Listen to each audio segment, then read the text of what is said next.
Hola, ¿qué tal? ¿Cómo están el día de hoy, sábado 24 de junio? Este es un programa especial, y estoy irrumpiendo en las redes para hablar un poco de la coyuntura internacional que se está viviendo y una noticia que ha tenido mucha relevancia en redes sociales y ha sido tomado por muchos medios internacionales, pero nosotros obviamente como nicaragüenses estamos siguiendo la noticia de lo que está aconteciendo en Rusia. Vamos a dejarle, voy a ponerle un video de una información internacional para que nos pongamos un poco en contexto y ya luego venimos con el invitado especial de hoy, el mayor en retiro, ingeniero Roberto Samcam, para que analicemos la situación que se está viviendo en Rusia, que develar algunas nubes que podrían haber ahí, qué tanto es real, qué tanto no es real, qué estrategias se pudieran estar llevando a cabo en Rusia. Pero primero me gustaría que vieran este artículo noticioso. Adelante. Yevgeny Prigozhin, el líder del grupo paramilitar Wagner, viene criticando diariamente con extrema dureza al ministro de Defensa Sergei Shoigu y al jefe de las Fuerzas Armadas Valery Gerasimov por su conducción de la guerra en Ucrania y desmintiendo la narrativa oficial rusa sobre el curso del conflicto, aunque sin atacar directamente a Vladimir Putin. Ayer cruzó una línea roja al derribar los argumentos del presidente ruso para su operación militar especial, afirmando que la desnazificación y desmilitarización de Ucrania eran pretextos y que Shoigu y Gerasimov engañaron a Putin en connivencia con oligarcas rusos para llevarlo a la guerra. Inmediatamente después denunció un supuesto ataque de fuerzas rusas a un campamento de Wagner en Ucrania y anunció que sus tropas entrarían a Rusia para detener al ministro de Defensa y al jefe de las Fuerzas Armadas, a los que acusó de genocidio. Война нужна была олигархам. Она нужна была тому клану, который сегодня фактически управляет Россией. Этот олигархический клан, он получает все, что возможно.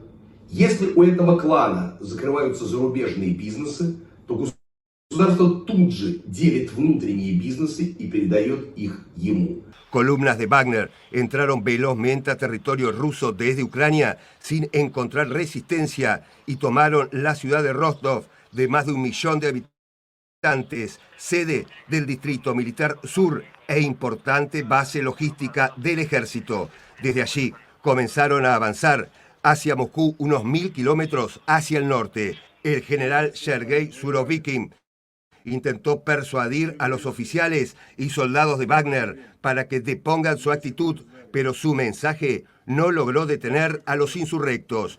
Пока не поздно и нужно, и необходимо это сделать. Это подчиниться воле и приказу всенародно избранного президента Российской Федерации. Остановить колонны, вернуть их в пункты постоянной дислокации и районы сосредоточения. Putin, por su parte, habló al país acusando a Wagner de traición y prometiendo una dura respuesta. Повторю, любая внутренняя смута – смертельная угроза для нашей государственности, для нас, как нации. Это удар по России, по нашему народу. И наши действия по защите Отечества от такой угрозы будут жесткие. Все, кто сознательно встал на путь предательства, кто готовил вооруженный мятеж, встал на путь шантажа и террористических методов, понесут неименуемое наказание. Ответят и перед законом, и перед нашим народом. Sin embargo, las unidades de la Guardia Nacional rusa y el ejército no parecen estar cumpliendo la orden de Putin de aplastar la rebelión. Las fuerzas de Wagner fueron atacadas por helicópteros que pertenecerían al servicio de seguridad ruso, que sí responde a Putin, y los wagneristas derribaron 2 aeronaves militares. Pero la marcha de sus columnas hacia Moscú no se detuvo. Son varios los analistas que creen que el golpe de Prigozhin fue planificado cuidadosamente, con mucha antelación, contando con la pasividad de parte de las Fuerzas Armadas a raíz de su descontento por la manera en que se desarrolla la guerra en Ucrania. Prigozhin podría haber estado buscando una solución negociada con Putin, de poner a Shoigu y Gerasimov y quedarse con el control de las Fuerzas Armadas. La decisión de Putin de reprimir la rebelión habría alterado esa posibilidad y, según los canales de Telegram de Wagner, ahora el objetivo es tomar el poder en Moscú. I think the development which we are to watch is to see whether Wagner and Prigozhin have any allies, and whether there are any supporters either within the power and security structures, military intelligence, police, that kind of people who can resort to direct action, whether he can mobilize ordinary people, men. He has been a popular figure, especially outside of big cities.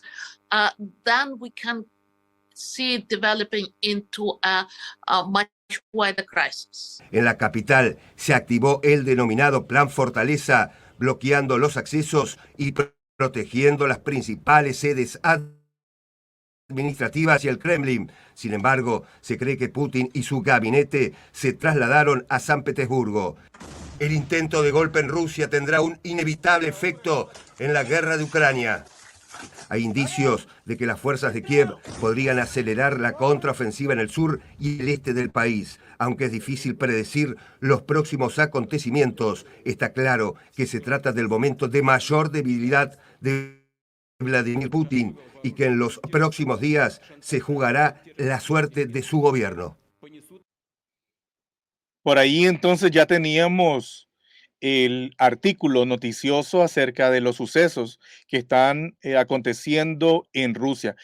Vamos a traer al mayor en retiro, ingeniero Roberto Sancán. Bienvenido, mayor.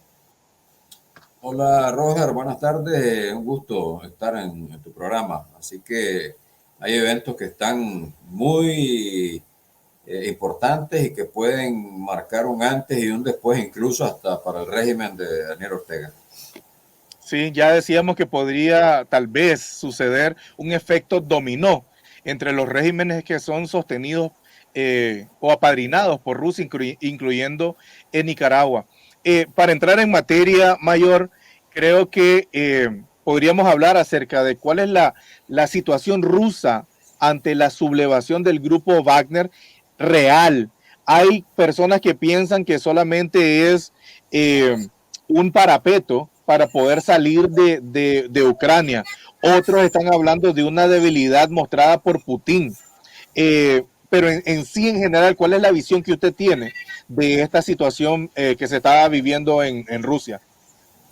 Bueno, aquí hay una situación de, digamos que ya se veía venir. ¿Por qué? Cuando dependes casi exclusivamente de un grupo mercenario, se supone que estamos hablando del segundo ejército más poderoso del mundo y que hemos comprobado hasta la saciedad que era una mentira que venía vendiendo Rusia, que era una mentira que venían vendiendo, tal vez no, digamos, vendiendo todas las publicaciones militares, pues por el tamaño, la cantidad de fuerzas y medios, etcétera, etcétera. Y nos damos cuenta que en Ucrania han mordido el polvo de la derrota, ¿verdad? Con un ejército inferior. Era evidente de que iba a haber un punto de quiebre, y el punto de quiebre se da cuando el mando militar, Sergei Shoigu, el ministro de Defensa, entra en rivalidades personales con el jefe del grupo Wagner. Entonces, Prigozhin acusa a Shoigu de no abastecerlo con las municiones, digamos, de retrasar el envío de más armas y equipos, etcétera, etcétera. Y durante el sitio de Bakhmut lo que vemos es una sangría enorme, no solo a las tropas regulares rusas, sino en especial al grupo Wagner, que de acuerdo a información de la inteligencia británica habrían perdido cerca de 20.000 efectivos, 20.000 de los 30.000 presos que liberaron e incorporaron a las filas. Pero, claro, digamos, eso fue un golpe demoledor que Prigozhin no lo iba a soportar, evidentemente. Y se da ese punto de quiebre entre el ministro de Defensa ruso y el jefe de las tropas Wagner. Es decir, prácticamente el esfuerzo militar ruso en la dirección Bakhmut lo soporta el grupo Wagner. Es gente que tiene mayor se dice experiencia que están mejor entrenados, que son como un cuerpo de élite, y obviamente el fogueo que han tenido en las intervenciones en Siria, intervenciones en Crimea, lo han venido fogueando, que un fogueo que no ha tenido el ejército ruso como tal, y que por ende son los que realmente sostuvieron Bakhmut, porque las fuerzas rusas oficiales estaban siendo mermadas por la contraofensiva ucraniana. Claro, el entrenamiento, la experiencia que tienen las tropas Wagner no la tiene el ejército regular ruso. Estamos hablando de gente que viene de Siria, que viene de África, de todos los conflictos que hemos visto en distintos países en África. Ahí está el grupo Wagner. Y que han estado en las guerras internas con las otras repúblicas ex socialistas, Georgia, todos esos lugares donde han habido conflictos siempre Putin ha recurrido al grupo Wagner. ¿Por qué? Porque el mercenario, primero, no tiene ningún respaldo ni ético ni moral. Segundo, no es lo mismo ir a entregar bolsas de cadáveres a los familiares del ejército regular que a los mercenarios. Los mercenarios los entierran donde sea y ahí quedaron, ahí murieron. Y el jefe del grupo es el que tiene que ir a pagarle a los familiares, pero más nada, pues.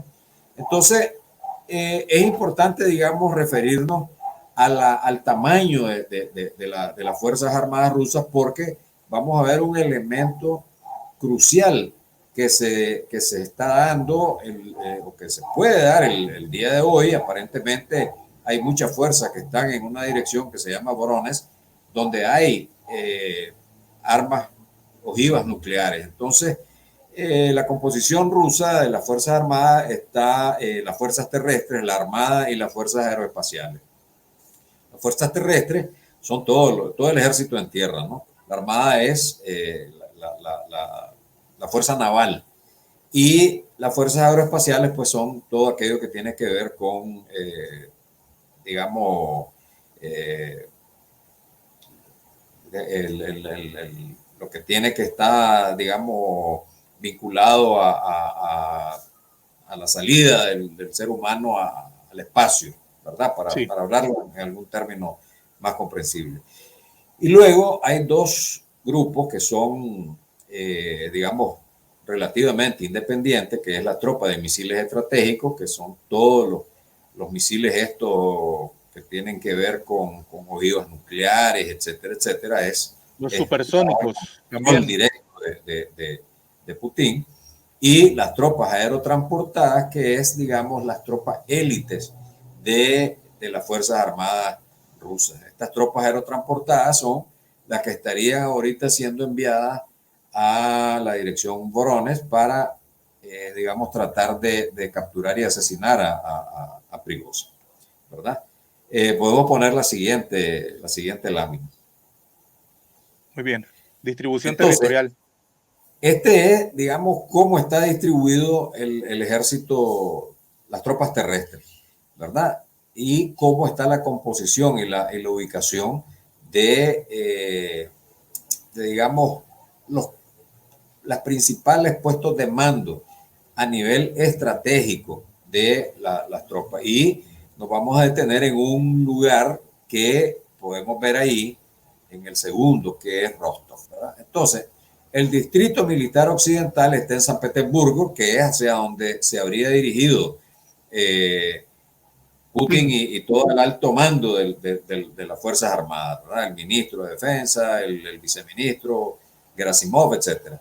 Este está en San Petersburgo, dijimos, y es el mando estratégico conjunto occidental. El distrito militar meridional que está en Rostov del Don, mando estratégico conjunto meridional, es el que habría sido tomado por las tropas del grupo Wagner que tomaron Rostov la noche de ayer, ¿verdad? Y hoy en la mañana salen ya los videos donde la gente incluso los acepta, los abraza, se toman fotos con ellos, etcétera, etcétera. Y ahí podemos ver esas tomas son ya en Rostov, ¿verdad? Pues ves a la gente civil que está delante de los tanques sin ningún temor, ¿verdad? Y no parece ser un montaje, pues, que le hayan dicho a la gente, mira, camina tranquilo, sino que hay gente tomándose fotos, hay gente que está, o sea, pasan tranquilos, ¿verdad? No hay ningún temor y estamos hablando de tropas mercenarias, ¿verdad? Pero es evidente que el prestigio del grupo Wagner, que ha sostenido el esfuerzo principal de la invasión rusa de Ucrania, es innegable. Pues la gente rusa dicen, estos son los que mueren y no nuestros hijos, ¿verdad? Que ese es un punto importantísimo en favor del respaldo de Prigozhin. Volvamos a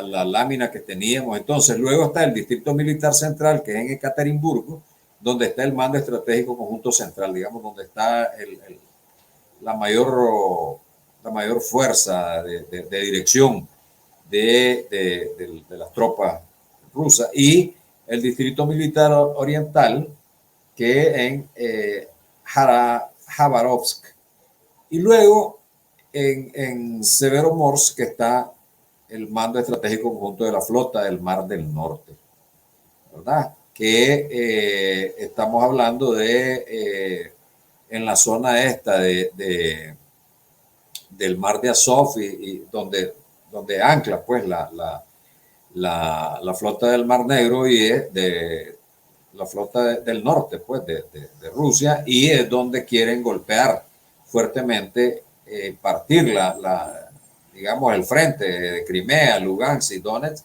para dividir en dos y evitar ese corredor, ¿verdad? Entonces, sigamos en la otra, Roger. Ok, entonces hablemos de la cronología de los eventos. Primero se da en febrero, 24 de febrero del año pasado, la invasión. Putin la disfraza de una operación especial. Operación militar especial. Sí, operación militar especial.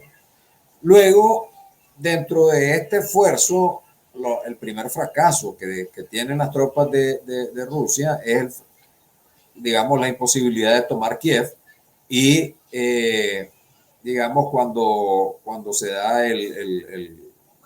digamos, el rechazo de las tropas rusas, hay una destrucción prácticamente total de una brigada aerotransportada, ya que es la que intenta tomar Kiev, etc.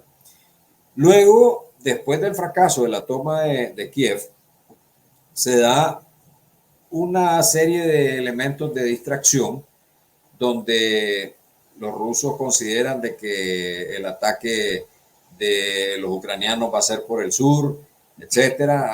Hay mucho elemento de distracción, mucho juego de inteligencia, que es como se denomina, y al final los ucranianos aceptan el golpe en la dirección Kharkov y Sium. Esto fue un golpe demoledor, porque no lo esperaban y prácticamente limpian de toda la presencia rusa en esa dirección. Digamos, ha sido el golpe después del fracaso de la toma de Kiev, el golpe más importante que Ucrania le da a los rusos. Luego viene... Ahí es donde empiezan a retroceder y a replegarse de regreso hasta la zona de Bakhmut y otras zonas que ya también han sido limpiadas, pero generalmente o principalmente se agruparon ahí en Bakhmut. Yo tengo entendido de que eran las fuerzas oficiales de Rusia, pero que como estaban mermados enviaron a Wagner para darle respaldo. Mira, digamos, al inicio de la guerra, Rusia tiene tomado e incluso hace un parapeto de reconocimiento de como repúblicas independientes de Lugansk, de Donetsk. Ese es, digamos, todo el frente sureste de Ucrania. Y luego está Crimea, que lo había anexado en el 2014. Entonces, hay una serie de combates sobre ese eje del que te estoy hablando y se concentran básicamente en Bakhmut. ¿Por qué? Porque hay un nudo ferroviario, es un nudo que permite aparentemente, digamos, todo el movimiento de la retaguardia. Sin embargo, Bakhmut se convierte para los rusos en una cuestión de orgullo. Es una cuestión de tal vez no a niveles de poner en riesgo la patria, la invasión, el prestigio.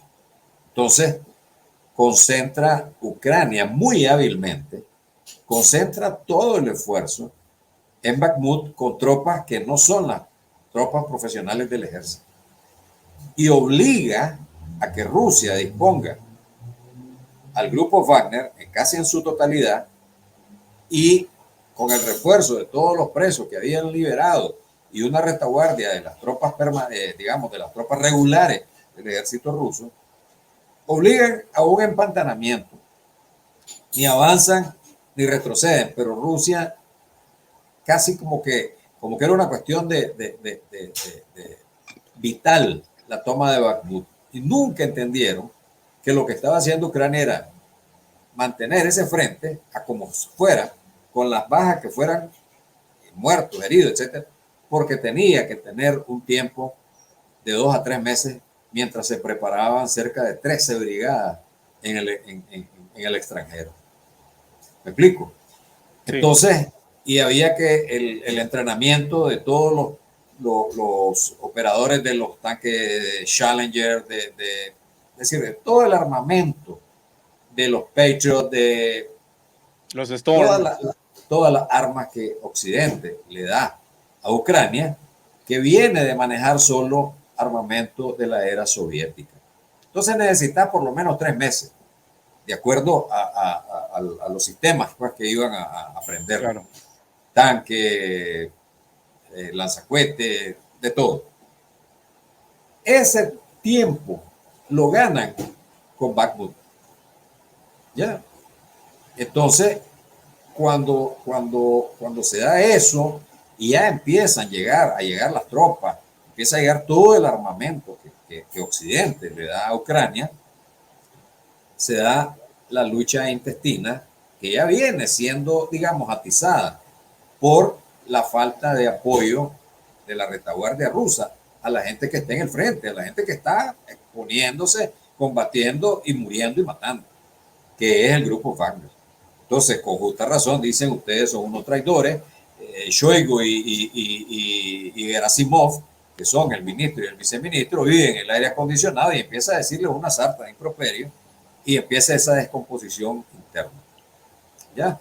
Al extremo que hay un ataque el día de ayer, antier, hacia tropas Wagner, hay una cantidad considerable de muertos, y entonces este hombre sale de control y dice, voy por ustedes, voy a deponer el mando militar ruso. Eso es una sublevación en toda regla.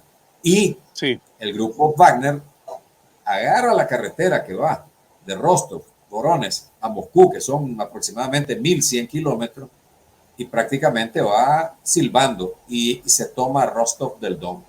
que eso, todas digamos, las tomas y los videos que has estado pasando. Rostov del Don, como vimos, que es digamos, el mando estratégico meridional de las Fuerzas Armadas rusas. Veamos la otra lámina roja. Entonces, ¿qué es lo último que se sabe al día de hoy, sábado? Wagner toma Rostov del Don, que es, como dijimos, el mando estratégico conjunto meridional, y libera miles de reos, incorporándolos a las tropas de Prigozhin. Es decir, Wagner, acordemos que hizo un reclutamiento masivo en las cárceles, obviamente, sí, con el visto bueno de Putin, ¿verdad? Porque para Putin es mucho más fácil, porque no tiene que rendirle cuentas a ningún padre de un mercenario. El mercenario se murió y ahí déjenlo ahí. Pero el otro sí, y las guerras a estos niveles se pierden dentro del país, no fuera. Fue lo que pasó en Vietnam, fue lo que pasó con la Unión Soviética en Afganistán, fue lo que pasó con Estados Unidos en Afganistán. Es decir, cuando la presión interna es tal, porque la gente, lo menos, digamos, lo menos popular que existe son bolsas plásticas negras. Eso es lo menos popular. Cuando esas bolsas plásticas negras empiezan a llegar, la gente empieza a brincar. Entonces, ahí está Prigozhin con el ataque de antier a sus tropas, con sus muertos, que fueron ordenadas por el ministro de Defensa. Entonces, regresemos a la lámina.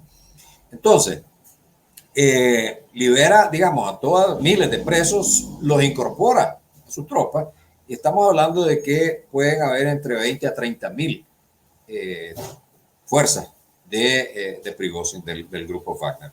Entonces, luego de tomar Rostov, van sobre Moscú. Más o menos en Voronezh son atacadas por helicópteros y hay información, videos inclusive de 2 helicópteros que son tumbados por las tropas wagnerianas. Luego estamos hablando de que están ya prácticamente a mitad de camino entre Rostov y Moscú. Y hay digamos, un trabajo de intermediación de Lukashenko, que es el dictador bielorruso, para hablar con Prigozhin, ¿verdad? Intermediar entre Moscú y Prigozhin y que detenga el avance hacia Moscú. Moscú ha estado fortificando las entradas a la ciudad. O sea, estamos hablando de una situación, de una crisis de tamaño monumental. ¿Por qué? Porque sencillamente ojivas nucleares pueden caer en manos de estos locos del grupo Wagner, ¿verdad? Se decía que en Rostov habían, no, que en Voronezh, ahí vamos a ver. Entonces, aparentemente, el día de hoy, después de la mediación de Lukashenko, Wagner desvía el avance hacia Moscú. Veamos la siguiente lámina y yo creo que ahí tenemos un mapa. Correcto, ahí está. Entonces, en Voronezh es donde hay, digamos, combates entre las tropas moscovitas y el grupo Wagner. Aquí el principal problema y el más peligroso de toda esta escalada, digamos, que se viene dando, es que ahí en Voronezh se almacenan ojivas nucleares que son, digamos, montadas en misiles y bombas aéreas, ¿verdad? Sí. Eso, imagínate el avance, va sobre una carretera, ya, sobre la M4 que le denominan, y están a 340 kilómetros de Moscú. O sea, es un avance que van silbando y no tiene a nadie que lo detenga. Incluso en la zona de Voronezh empiezan a romper carreteras. En el colmo, pues ya solo me acordé del tranque de Carazo, que rompieron una carretera ahí entre Oinotepe y Dolores. Y entonces a eso tiene que recurrir el segundo ejército más poderoso del mundo. Es increíble. Veamos la siguiente. ¿Qué pasa en Ucrania? Porque evidentemente Zelensky no se queda de brazos cruzados. Es decir, esto le cae del cielo, lo primero, como anillo al dedo. Y es algo inesperado, es un hecho fortuito y es lo que se denomina un cisne negro, ¿verdad? Un hecho inesperado, Imponderable. algo imponderable, fortuito, y que de repente le pone en bandeja, digamos, la victoria. ¿Qué es lo que hace Zelensky? Ante los tales dicen, se dan cuenta, yo les dije, estos son débiles, estos los podemos derrotar. Y les dice, yo soy el que estoy aguantando todo el mecatazo de los rusos, yo soy el que está defendiéndolos a ustedes. Rusia no ha entrado a Europa porque yo estoy interponiéndome entre ellos. Y es cierto. Por eso es que se han volcado. No creas que es porque les cae bien Zelensky. No, porque saben que la primera línea de trinchera la representa Ucrania. Y entonces ahora, con mucha mayor razón, le dice Zelensky a la OTAN, quiero los F-16 para terminar de aplastar esta situación. El problema es que hay pilotos preparándose en F-16, pero los Estados Unidos todavía están con algunas reticencias porque algunos en el Senado y en el Congreso dicen, mira, el problema es que esto se puede volver loco y empezar a meterse hasta Moscú ellos. Exactamente. Entonces, pues, lo miden y están. Pero el día de hoy, ya en el Senado se está hablando de la entrega de municiones de racimo. Municiones no convencionales de doble propósito. ¿Cuál es la bomba de racimo? Es decir, una bomba que dispara avión, o sea, aire-tierra, y a determinada distancia se fragmenta en un montón de bombas más pequeñas. Y eso tiene un efecto devastador en las trincheras de la infantería enemiga, ¿verdad? Que es lo que necesita ahorita Ucrania para poder profundizar el avance en los lugares donde se está dando alguna ofensiva, que no es la contraofensiva anunciada, ¿verdad? Y eso lo podemos explicar más adelante. ¿Y qué es lo que hace ahora Ucrania? Reforzar el ataque en dos direcciones, que aparecen en el mapa siguiente, que son las tres flechas azules. La de la izquierda, la de la derecha, perdón, que está en línea recta, Bakhmut. Esa es la dirección donde han concentrado, digamos, una buena parte de los esfuerzos y ahorita, digamos, hay muchas perspectivas de que consoliden esa ofensiva, se tomen Bakhmut y puedan, digamos, llegar hasta el mar de Azov, digamos, romper esa situación, Limán, y luego las otras dos direcciones en Zaporilla, es así, llegar a Melitopol y salir al mar de Azov. ¿Qué significa eso? Que parten en dos o en tres tucos, por decirlo de alguna forma, en tres pedazos, toda la franja que había sido tomada por los rusos. Lugansk, Donetsk y Crimea. Entonces, ¿quién defendía Bakhmut? Wagner. Ya, al salir el grupo Wagner, las tropas ucranianas han tenido un avance mucho más rápido en estos últimos 2 días. Ya, y probablemente el día de mañana las noticias que veamos es que ya han logrado tomar completamente Bakhmut. ¿Qué es lo que está haciendo Rusia ahorita? Digamos, utilizar la fuerza aérea que Ucrania no tiene, o está muy disminuida, y bombardear con artillería. Es decir, artillería y fuerza aérea es lo que está deteniendo ahorita el avance hacia la toma total de Bakhmut. Y en el caso de Zaporilla, que ahí, digamos, el avance se da en torno a la liberación de la planta nuclear, pues, de Zaporilla, que es la más grande en Europa y que supuestamente los rusos la dejaron, digamos, preparada para que ocurra un accidente que sería un accidente catastrófico. Catastrófico. Que como ha dicho Zelensky, el problema de de un sabotaje en esta planta no va a afectar a Kiev, no va a afectar a Ucrania. Es donde el viento sople y puede incluso soplar a Moscú.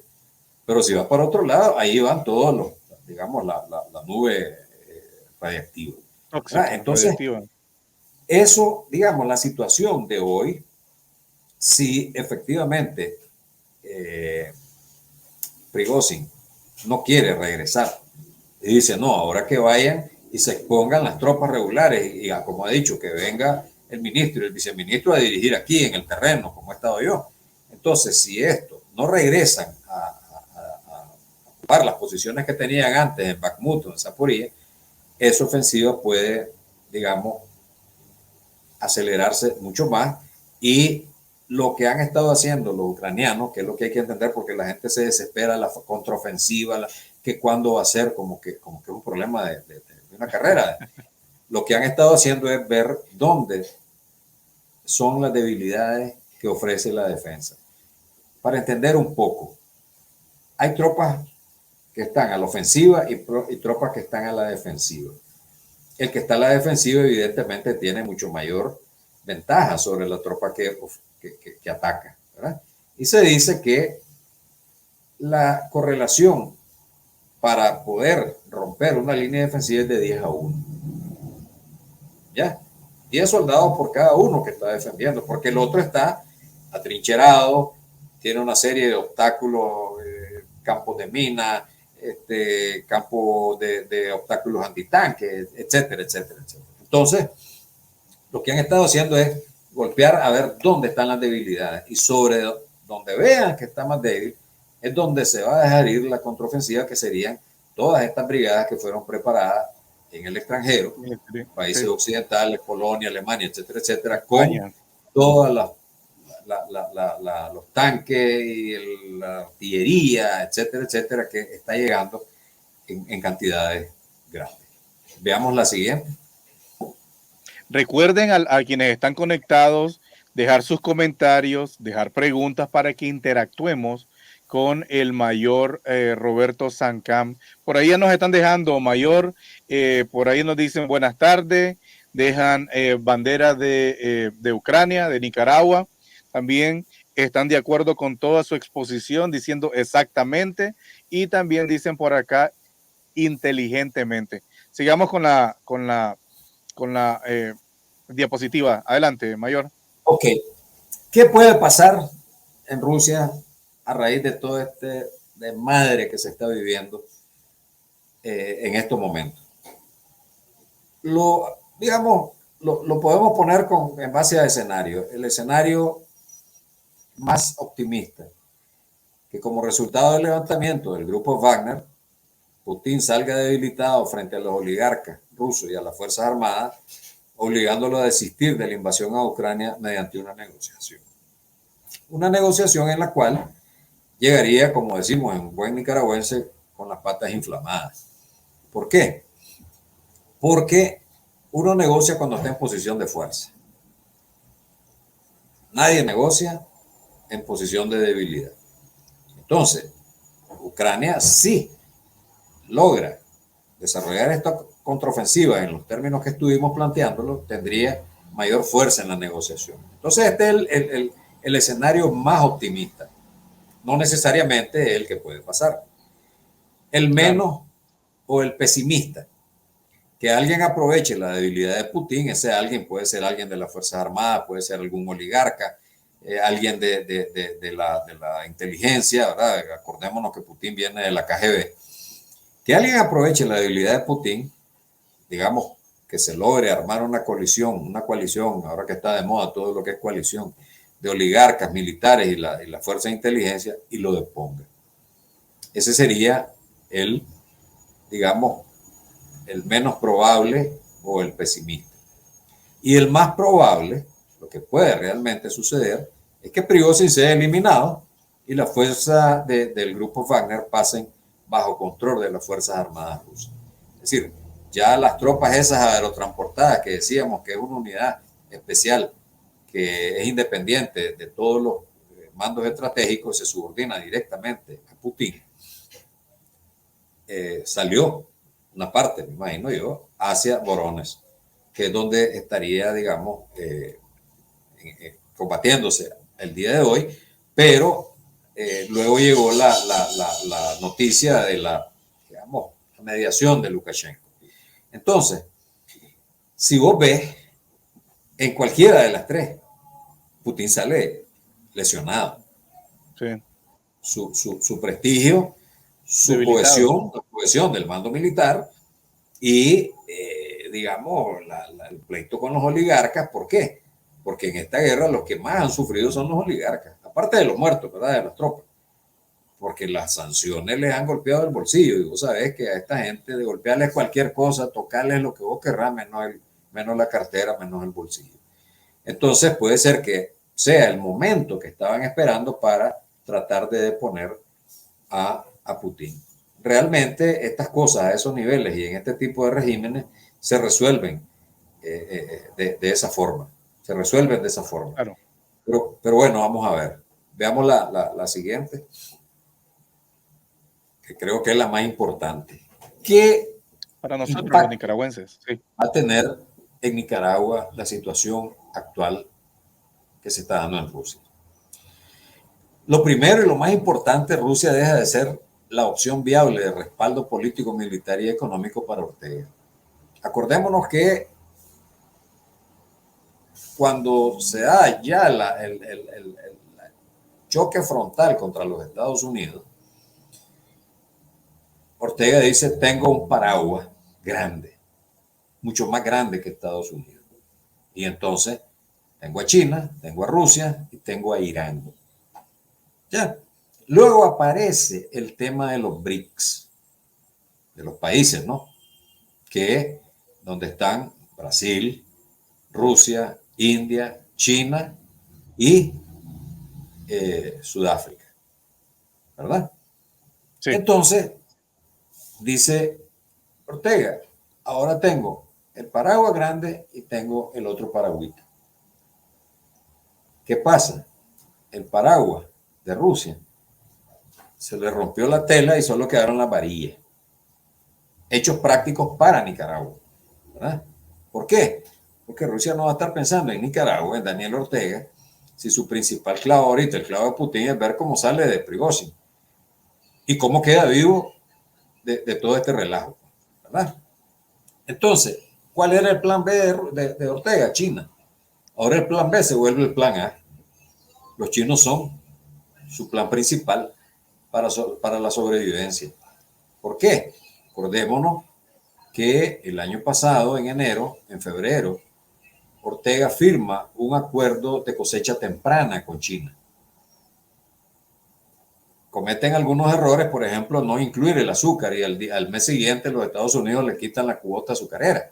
No hay a quién vendérselo, tienen que venderlo a otro el precio que les pague, ¿verdad? Probablemente lo vendieron a Rusia, lo vendieron a Irán o a China, pero al precio que ellos quisieron darle, o a la India.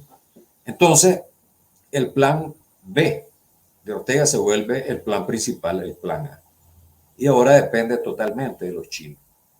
Y los chinos no dan nada gratis. Claro. Para tener una idea, aquí en Costa Rica, después de 12 años de tener un TLC, un tratado de libre comercio, el año pasado exportaron 200 millones, Costa Rica a China, y China exportó a Costa Rica 2.000 millones. O sea, hay un desbalance brutal de 1.800 millones de dólares de diferencia. Con eso lo decimos todo. Luego, en esta situación de Rusia, los BRICS quedan debilitados. ¿Por qué? Porque Rusia es uno de los principales actores del BRICS y se hablaba del rublo y del yen como moneda de cambio para toda la relación que hubiera con estos países. Y después el sucre a nivel de Latinoamérica. Quedan debilitados, pero a nivel de Latinoamérica, Brasil queda fortalecido. ¿Ya? Y Brasil ahorita se quiere convertir en primero el vocero de Latinoamérica, en la principal fuerza de importancia económica, política de Latinoamérica Y económica, y económica, desplazando a AMLO, digamos, a México, ¿verdad? claro. Y acordémonos que se fue a reunirse con el Vaticano, es decir, el periplo de Lula en estos últimos días ha sido brutal. Entonces fue a reunirse con el Vaticano, después regresa, se va a la OEA, dice voy a mediar para bajarle el gas a la resolución de la OEA por Nicaragua, etcétera, etcétera. No tiene suerte, pero se muestra como intermediario ante Ortega para sacar a Monseñor Álvarez, ¿verdad? Que eso es importante, muy importante, porque él queda ya como un mediador, yo le puse ahí irresistible, es decir, que Ortega no va a poder decirle no a Lula, porque Ortega y en especial el hijo de él, Laureano, han manifestado hace un mes su digamos, la necesidad y la conveniencia y de formar parte de los BRICS, ¿verdad? De ese paraguas. Entonces, va a ser muy difícil que Ortega le diga no a Lula. Va a ser muy difícil. Entonces, ante el resquebrajamiento, el evidente resquebrajamiento de la cohesión que tenía Putin a su alrededor, ¿verdad? Con los oligarcas, con las Fuerzas Armadas y eso, Ortega queda en entredicho a nivel interno. Y entonces, ¿qué es lo que hace siempre? Porque hay que entender que Ortega es predecible. O sea, Ortega no hace nada que uno no conozca o que no lo anuncie. O que el Chele Grisby no lo anuncie. No lo anuncie, exactamente, porque esa es parte de la estrategia. Entonces, lo que está necesitado Ortega es mostrar fortaleza, el puño fuerte ante su base, porque no le conviene que haya un desgranamiento más del que ha habido. Y entonces creo yo que probablemente esa sea, digamos, la conclusión lógica de decir vamos contra el grupo Cohen para darle sangre a la gente que está pidiéndola, a todas las hienas que están ahí abajo pidiendo sangre. Y obviamente que van a ir sobre los otros que ya mencionaron, pues, los del grupo La FICE, los del grupo Promérica, Banpro, los Pelas, a todos los que ha mencionado William Griffith, porque ese es el vocero y es el que anuncia, sí, digamos, el golpe que va a dar la guadaña. Y entonces, yo veo que en estos momentos mayor precariedad en la posición de Ortega. La derrota en la OEA, Lula no tuvo ningún efecto, todo el mundo le echó la sopilotera, por decirlo de alguna forma, digamos, más coloquial, a Lula. La resolución quedó dura, ¿verdad? Una resolución, dirán algunos, un papel más que lo va a poner en el biombo que tiene, donde tiene como 40 resoluciones Ortega, pero fue una derrota porque el que intentó suavizarlo no lo logró. Y entonces, esta situación de Rusia, más la de la OEA, queda en una precariedad, lo cual es más peligroso todavía. ¿Por qué? Porque eso va a obligar a Ortega a golpear mucho más fuerte, con mucha mayor fuerza, y al que se le ponga enfrente. ¿Ya? O sea que hay un mayor peligro para el país, para la oposición, para la gente que está dentro de Nicaragua y evidentemente para la gente que está fuera también, ¿verdad? Porque van a buscar cómo golpear, sobre todo que en poquísimos días estaríamos a la víspera de un aniversario más de la operación limpieza de julio del 2018. Yo creo que con eso, pues más o menos, hemos hablado un poco sobre, digamos, la situación de Rusia y fundamentalmente, pues, el impacto de lo que pueda tener esto para el país. Siguiendo la línea de lo que estás diciendo y después volviendo con una pregunta que está acerca de Rusia, se habla de sacar a Monseñor Rolando Álvarez, ya sí, como vos lo mencionaba, por mediación de Lula da Silva. Monseñor Rolando Álvarez es la carta más pesada, la carta más grande que tiene Ortega en este momento, ¿verdad? Y dejarla salir, ¿crees que se convertiría en una imagen de debilidad ante, aunque están según lo que hemos escuchado, es que van a tratar de lavarle la cara, haciendo creer que es el Papa quien lo mandó a sacar, etcétera, pero ante los militares, ante sus paramilitares y sus simpatizantes, sería una muestra de debilidad, y para contrarrestar esa muestra de debilidad podría tomar una ficha quizás del mismo peso que Monseñor Álvarez. ¿Crees que podría estar en eso en el horizonte? Mira, toda acción que implique salida de preso es una muestra de debilidad. Veamos con los 222. Con los 222, ¿qué fue lo que hizo al día siguiente? Echarle la culpa a la Rosario. Esta mujer fue la que se reunió con el embajador. Ella fue, yo no. Ella fue. Después yo le dije que sí, pues. Yo la autoricé. Porque él siempre queda como el que está encima del bien y del mal. Y la que se ensució las manos fue ella. ¿Por qué? Porque es una muestra de debilidad. Pero la muestra de debilidad no fue de él, fue de ella, ¿verdad? De la copresidenta. La salida de Monseñor Álvarez va evidentemente a ser una muestra de debilidad, ¿producto de qué? Producto de que todo lo que han hablado en contra de Monseñor Álvarez y después sale. El problema es que Monseñor Álvarez no va a querer irse del país. ¿Ya? O sea, si ya lo vimos, pues, el 9 de febrero. Yo no me voy. Váyanse ustedes. Yo me quedo aquí, me quedo por ustedes. Yo me quedo preso, pero ustedes vayan, gocen de la libertad. Porque ese hombre, pues, tiene una fortaleza y tiene una, digamos, una claridad de su misión pastoral, evangélica, qué sé yo, ¿verdad? Un hombre que tiene bien puestos los pantalones o la sotana. El tema es, te saco, pero ¿te vas a ir? No, yo me quedo en mi diócesis. Yo soy miembro de la conferencia episcopal, soy el jefe de la diócesis de Matagalpa. O sea, ¿qué voy a hacer? Aunque ya toda su diócesis está en Honduras, en Costa Rica, en Estados Unidos, preso, qué sé yo. Entonces, ahí es donde va a estar el gran dilema de Daniel y de la Rosario. Lo sacamos, pero si este condenado no se quiere ir, ¿cómo hacemos? Lo montamos amarrado al avión. Y ya vimos que el embajador dijo, aquí vienen por su gusto en la escalinata del avión. ¿Quieres irte? Sí, vaya, que no se quiere ir, no se va, no lo vamos a llevar a la fuerza. Ahí tenés un clavo. Y obviamente que van a suavizarla, pues que el Papa se arrodilló ante Daniel y le pidió llorando que se lo entregue, que no sé qué, que no sé cuánto.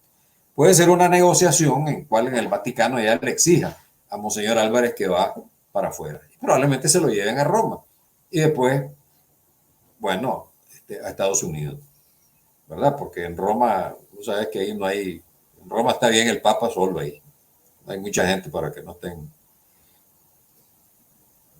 Su fe y amor a Nicaragua, dice este comentario, y a sus feligreses, lo hace quedarse en Nicaragua. También dice por acá, muy interesante todo esto, lo que está sucediendo.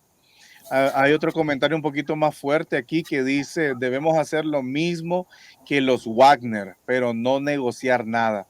Y por ahí quiero irme con la siguiente pregunta, regresando a esto, porque se habla de que ya se detuvo Prigozhin porque hubo una negociación, y en la negociación está que se podría convertir en el nuevo ministro de Defensa, desplazando a los que ha llamado como traidores Prigozhin por enviarlos como carne de cañón.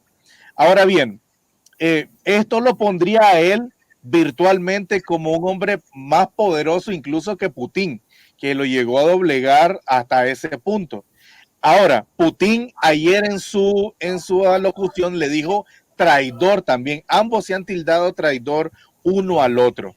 Si realmente esta negociación se da y el grupo Wagner y también las tropas oficiales de Rusia quedan bajo el mando de Prigozhin, la pregunta verdadera sería, ¿quién va a traicionar a quién después?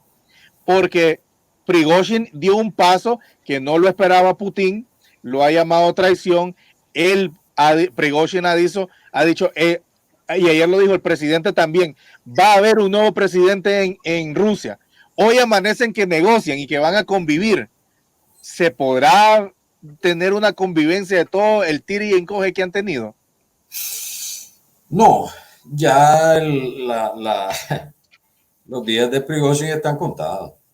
Es decir, ese hombre ya es un cadáver que camina, ¿verdad? En el primer descuido, se lo vuelan. Sí. Ese ya tiene sus días contados, pues. Otra Como pregunta que por ahí, ya está muerto, dice, pero no se ha dado cuenta. Otra pregunta que nos hacen, ¿el ejército de Nicaragua se habrá sabroseado? ¿Se habrá frotado las manos al ver que el poder de Putin está a punto de caer? ¿Se frotarán las manos para tratar de hacer lo mismo? Se ha hablado del ejército, que incluso Estados Unidos lo tomaba como el fiel de la balanza en una transición posterior, ¿verdad? Y vos también utilizás ese término. ¿Crees vos o has escuchado algo que el ejército se pueda sabrosear por esto que está pasando en Rusia? No, al contrario, van a cerrar filas. ¿Por qué? Mira, probablemente, a finales del próximo mes ya salga mi segundo libro. Y ahí hay unas revelaciones sobre el verdadero poder económico del ejército, que ha sido gracias a Daniel. ¿Ya? Entonces, es decir, eso está amarrado, es un matrimonio indisoluble, es un matrimonio por la iglesia, no es civil, por la iglesia, indisoluble. Y tendrían que ofrecerle los gringos más que lo que le ofrece Daniel al ejército para cambiarle la seña. Y no es posible. Es decir, estamos hablando de un grupo económico multimillonario. Entonces es muy difícil. Van a cerrar filas, ¿verdad? Van a cerrar filas en torno a Daniel y van a apretar más el puño, ¿verdad? ¿Por qué? Porque, digamos, ¿qué es lo que hacen los mafiosos? Te tengo agarrado con esto, vos me tenés agarrado con esto, entonces, si me atacás te destruyo, si yo te ataco me destruye. Entonces hay una suerte de, como se dice, destrucción mutua garantizada, que es mejor que sigamos a como estamos. Entonces, ¿quién te ha dado lo que no te dio Violeta, Alemán, Bolaño? Yo te lo he dado. Y el IPSM es un grupo económico que escupe en rueda con los 5 mayores capitales de Nicaragua, ¿verdad? El grupo Pela, el grupo La FICE, el grupo Centro, Cohen, pues que ahora ya quedaron bastante golpeados, pero sí, estamos hablando de un grupo económico poderosísimo que no solo es económico, sino que tiene las cañas huecas, como decía el general Anastasio Somoza García. Si tenés las cañas huecas a tu lado, está el poder garantizado. ¿Ya? Entonces, por último, la pregunta que decían ahí en relación a Monseñor Álvarez, si el Papa le dice, porque hay un voto de obediencia, si el Papa le dice, véngase para acá, Monseñor Álvarez, voy para allá. Tiene que hacerlo. A menos que diga renuncio, pero no lo va a hacer, pues, ¿verdad? Es decir, eso es como en el ejército. Va al frente, me deserto o tengo que ir, pues, tenés 2 opciones. Y Monseñor no se va a poner en contra del Papa. Eso te lo puedo garantizar. Como no puso en contra del Papa, Monseñor va. Sí, sí, por supuesto. Gracias por todo este análisis que hemos hecho y por la presentación detallada y minuciosa que has compartido para nuestra audiencia. Por ahí dicen que no creen, pues, ¿verdad? Eso es lo bueno de tener estos espacios, pues, para que la gente pueda hacer puedan pensar, estar de acuerdo o no de acuerdo, ¿verdad? Pero, por último, para que cerremos ya este espacio mayor, ¿cree usted que la oposición ahorita con esta coyuntura tiene alguna oportunidad para reorganizarse verdaderamente, para aprovechar la coyuntura, para hacer algo internacional que golpee a la dictadura y vaya empujándola para ese cambio democrático? Sí, O debería hacer algo, ¿no? la respuesta inicial es sí. Es decir, como al igual que a Zelensky se le presenta esto en bandeja de oro, a la Claro, oposición en Nicaragua se le presenta también en bandeja de oro, porque ya, digamos, se ven golpeados los apoyos internacionales del régimen y entonces hay gente inteligente en la oposición. Y seguro que estos días van a aprovecharlo para analizar muy bien el entorno internacional y decir, tenemos que tener una alternativa de poder a Ortega, ¿verdad? Que es lo que la comunidad internacional demanda, lo que el pueblo nicaragüense demanda. Y déjame decirte, una cosa es lo que el exilio manifiesta, dice, piensa, cree, y otra es lo que en Nicaragua la gente que está sometida a la represión piensa, cree y manifiesta, ¿verdad? Entonces, creo que efectivamente va a haber un proceso tendiente a, digamos, aprovechar este cisne negro que se presenta con esta pugna intestina y que queda golpeado muy fuertemente uno de los, digamos, de los apoyos internacionales de Ortega y va a haber repercusiones. Evidentemente va a haber repercusiones. ¿Por qué? Porque no es el tema de qué va a hacer la oposición a nivel internacional. Lo que interesa es qué va a hacer la oposición como oposición en sí.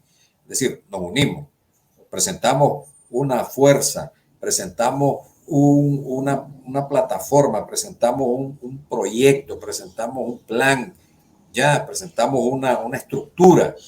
Eso, aunque a muchos le van a volar bala, claro. porque no hay grupera que nos quede, ¿verdad? Como dice el campesino, es un avance, va a ser un avance. Y estoy firmemente convencido que eso va a pasar.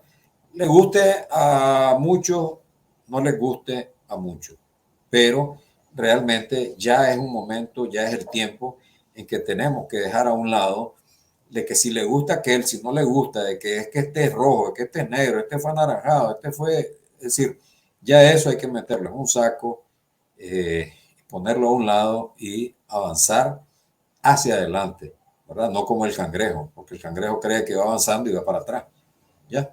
Entonces creo que sí, efectivamente, la respuesta es positiva y tendremos, pues, algo positivo de todos estos eventos que se están dando muy lejos de nosotros, pero que golpean directamente.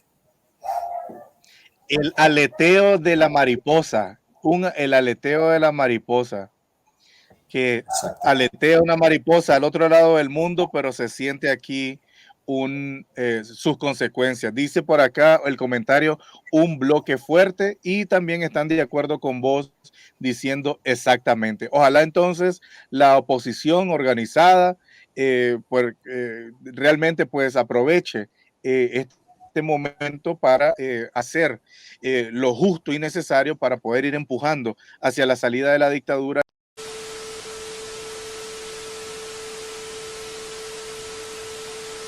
A toda la audiencia que estuvo con nosotros en vivo durante este programa muy educativo.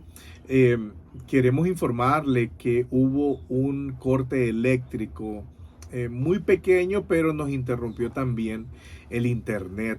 Por ende, la transmisión en vivo no se pudo completar de la manera en que usualmente la hago. Por ende, les pido mil disculpas, y a los que nos están viendo en diferido, pues esto sucedió mientras estábamos haciendo este programa en vivo con el ex mayor retirado, el ingeniero Roberto Sancam, quien también le extiende las disculpas correspondientes y se despide de ustedes con mucho cariño, con agradecimiento también por haber compartido con nosotros este espacio. Y nada, pues espero que comprendamos que cuando estamos en vivo, pues cualquier cosa puede suceder, y esta vez nos pasó una interrupción eléctrica. Así que muchísimas gracias.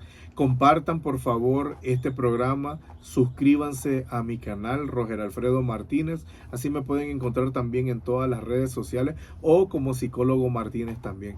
Muchísimas gracias, nos vemos pronto en un nuevo programa con otro invitado o invitada que venga a instruirnos acerca de un tema determinado. Muchísimas gracias. Libertad para Monseñor Rolando Álvarez, libertad para todas las personas presas políticas en Nicaragua, justicia para los asesinados, y viva Nicaragua libre.